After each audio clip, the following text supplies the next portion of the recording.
दोस्तों, जब भी यूनाइटेड नेशंस की बात होती है तो उम्मीद यही होती है कि यूएन दुनिया भर में अमन और शांति के लिए काम करेगा। लेकिन दोस्तों, अभी जो यहाँ पे रिपोर्ट्स सामने आ रही हैं वो इतनी ज़्यादा सरप्राइजिंग है कि उनको सुनकर आप वाकई में हैरान हो जाएंगे। जी हाँ दोस्तों, यूएन ह्यूमन राइट्स काउंसिल के जो चीफ हैं मिस्टर वॉल्कर टर्क, इन्होंने रिसेंटली एक बीबीसी को इंटरव्यू दिया था जिसमें कि इन्होंने खुद इस चीज को एक्सेप्ट किया है, माना है कि बांग्लादेश में जो तख्ता पलट हुआ है ये यूएन के ही द्वारा यहाँ पे करवाया गया था। आप लोग यहाँ पे देख सकते हैं ये रिपोर्ट्स दोस्तों आज से 2 दिन पहले सामने आई हैं एंड इनके द्वारा जो यहाँ पे स्टेटमेंट्स दिए गए हैं, इन्होंने कहा कि यूएन ने केवल शेख हसीना को हटवाने में हेल्प नहीं करी थी, बल्कि इन्होंने कहा कि शेख हसीना को कंप्लीटली यूएन के ही द्वारा हटवाया गया था। इन्होंने 2-3 बातें कही हैं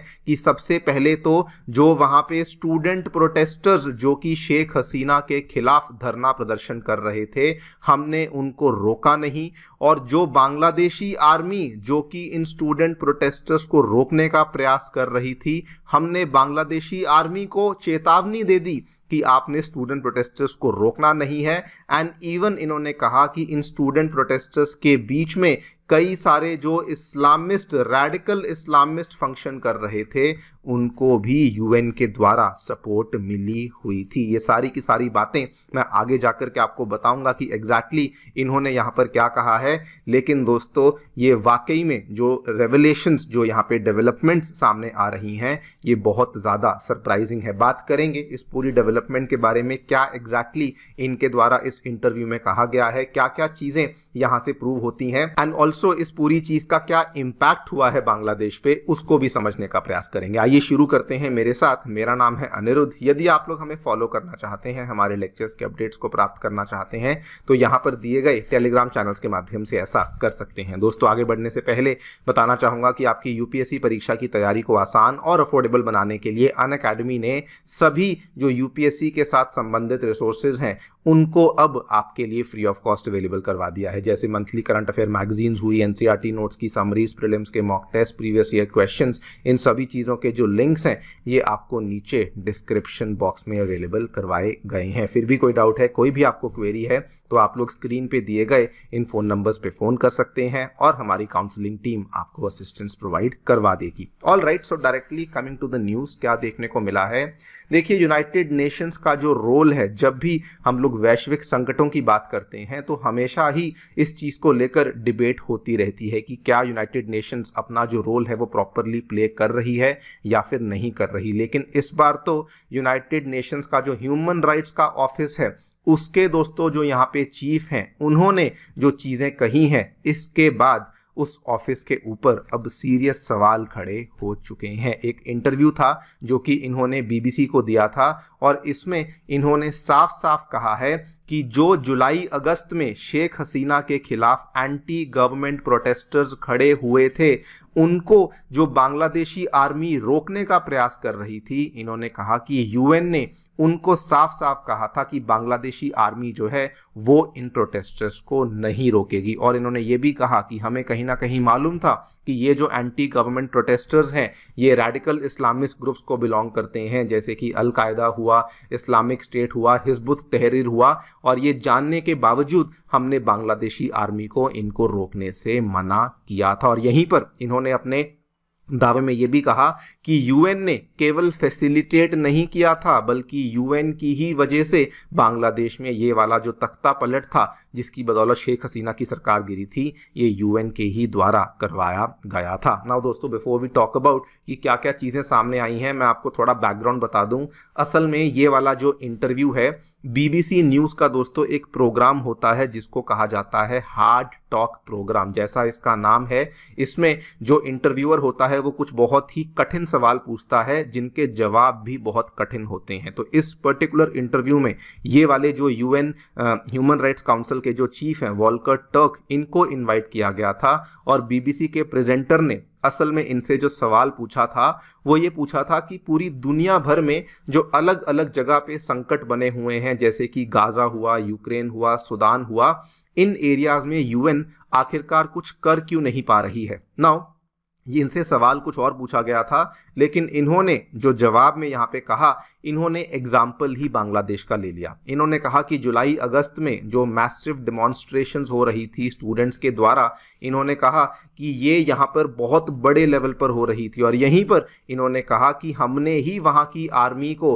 रोका था कि अगर आपने इन स्टूडेंट प्रोटेस्टर्स को प्रोटेस्ट करने से रोका तो हम लोग बांग्लादेशी आर्मी का पत्ता साफ कर देंगे, और हम लोग बांग्लादेशी आर्मी का जो कंट्रीब्यूशन है with the UN peace keeping missions उसको भी यहाँ पर कट कर देंगे। आप लोग यहाँ पे देखिए, UN itself stopped the army from intervening. अब इमेजिन कीजिए कि अगर आर्मी ने इंटरवीन किया होता, शायद बांग्लादेश की वो वाली जो हालत है वो आज हमें देखने को मिलती ही नहीं। लेकिन उसके बाद इन्होंने इंटरव्यू में एक और बात कही, जिससे दोस्तों प्रूव हो जाता है कि यूएन के जो बड़ी बड़ी बॉडीज के जो बड़े बड़े चीफ्स हैं, जो उनके प्रेसिडेंट्स हैं, वो डायरेक्टली मोहम्मद यूनुस के साथ भी मिले हुए हैं। आप देखिए, इन्होंने कहा कि जब मोहम्मद यूनुस सत्ता में आए, जब वो अंतरिम सरकार के चीफ एडवाइज़र बन के बांग्लादेश के ऊपर सत्ता में आए, तो इन्होंने कहा कि उस टाइम पर मोहम्मद यूनुस ने हमें इनवाइट किया, हमारी पूरी टीम, और उसमें ये भी साथ गए थे, हमारी पूरी टीम बांग्लादेश गई थी, एंड वहाँ पर जाकर के हमने एक फैक्ट फाइंडिंग मिशन को आयोजित किया था, जिससे कि हमने इन्वेस्टिगेट किया कि क्या क्या चीज़ें यहाँ पर हुई हैं। और उस टाइम पर इन्होंने कहा कि जो स्टूडेंट्स थे वो हमें थैंक यू बोल रहे थे कि आप ही की वजह से हम लोग यहाँ पे पावर में आए हैं। एंड दोस्तों, उसके बाद हम सभी जानते हैं कि जो भी गतिविधियाँ पिछले साल हुई, उसके बाद आज बांग्लादेश की हालत कैसी है। मुझे नहीं लगता कि पिछले 6 महीने में एक अच्छी खासी कंट्री, एक डेमोक्रेटिक कंट्री के इतने बुरे हाल किसी भी और कंट्री के साथ हुए होंगे।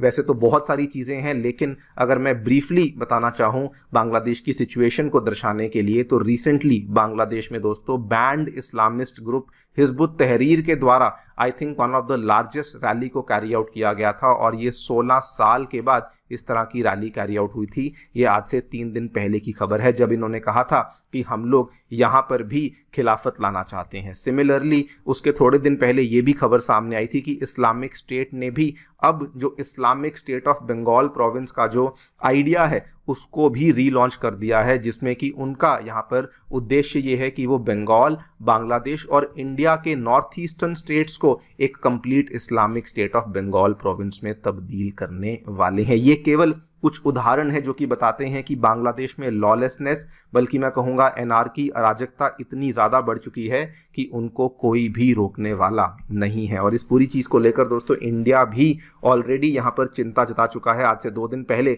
हमारे MEA के प्रवक्ता के द्वारा कहा गया था कि जो ये बांग्लादेश में अलग अलग रेडिकल्स को, एक्सट्रीमिस्ट को जेलों से निकाला जा रहा है, रिहा किया जा रहा है, इस चीज़ को लेकर इंडिया बहुत ज़्यादा चिंता में है। और ये सारी की सारी चीज़ें कैसे हुई? ये सारी चीज़ें हुई हैं मोहम्मद यूनुस की गवर्नमेंट के अंडर, जिनको कि अब प्रूव हो चुका है कि यूएन के ही द्वारा सत्ता में लाया गया था। खैर, इससे एक चीज़ बड़ी क्लियर हो जाती है कि यूएन के Volker Turk and Mohammad Yunus same team पे काम कर रहे हैं। आप लोग यहाँ पे देखिए, ये सारी बातें सामने आई हैं कि जब ये वॉल्कर टर्क बांग्लादेश में मोहम्मद यूनुस से मिलने गए थे तो वहाँ पर रेडिकल एलाइज के साथ भी मुलाकात हुई थी, एंड उसके बाद से तब से लेकर अब तक बांग्लादेश में हमें प्रॉब्लम्स ही देखने को मिल रही हैं। बल्कि एक तो ये भी यहाँ पे स्कूल ऑफ थॉट सामने आया है कि वॉल्कर टर्क जो है उनका रिलेशन क्लिंटन फैमिली के साथ भी है, और यूनुस का रिलेशन क्लिंटन फैमिली के साथ तो ऑलरेडी एस्टैब्लिश्ड है। तो ये भी पॉसिबल है कि ये तीनों लोग मिलकर के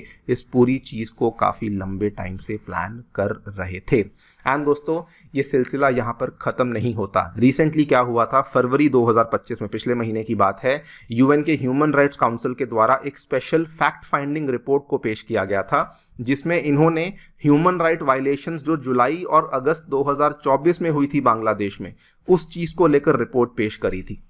नाउ ये वाली जो रिपोर्ट पेश करी थी, इसमें इन्होंने बताया कि कैसे शेख हसीना की गवर्नमेंट के द्वारा बहुत सारे ह्यूमन राइट वायलेशंस को कैरी आउट किया गया है। लेकिन दोस्तों सरप्राइजिंगली इसी रिपोर्ट में एक चैप्टर नंबर 6 आता है, जिसमें कि बताया गया है कि इवन जो मोहम्मद यूनुस के आने के बाद, शेख हसीना के जाने के बाद भी बांग्लादेश में जो ह्यूमन राइट वायलेशंस और जो प्रॉब्लम्स हैं वो अभी तक ख़त्म नहीं हुई हैं।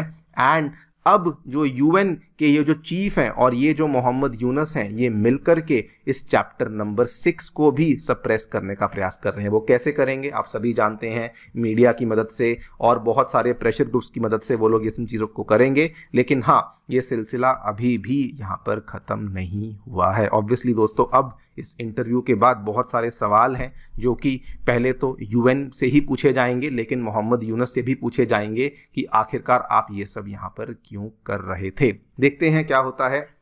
इंटरेस्टिंग होगा कि क्या होने वाला है यूएन ह्यूमन राइट्स के चीफ वॉल्कर टर्क का। क्या अमेरिका रोल प्ले करेगा, क्या ट्रंप रोल प्ले करेंगे। स्पेशली वैसे तो वो बांग्लादेश में हुई सिचुएशन के बहुत खिलाफ हैं, लेकिन एट द सेम टाइम जो ट्रंप हैं वो यूएन का हिस्सा नहीं रहना चाहते हैं, तो ये भी इंटरेस्टिंग होगा। एंड बहुत बड़ा सवाल तो बांग्लादेशी आर्मी पर होगा कि आखिरकार आप यूएन की सुन क्यों रहे थे। जब आपके देश में इतनी प्रॉब्लम चल रही है तो आपने यूएन की यहाँ पर सुनी ही क्यों। देखते हैं आने वाले दिनों में इन सभी सवालों के जवाब हमें मिलेंगे। आप लोग क्या सोचते हैं डेफिनेटली बताएं कमेंट सेक्शन में। Thank you so much for listening. Stay tuned and stay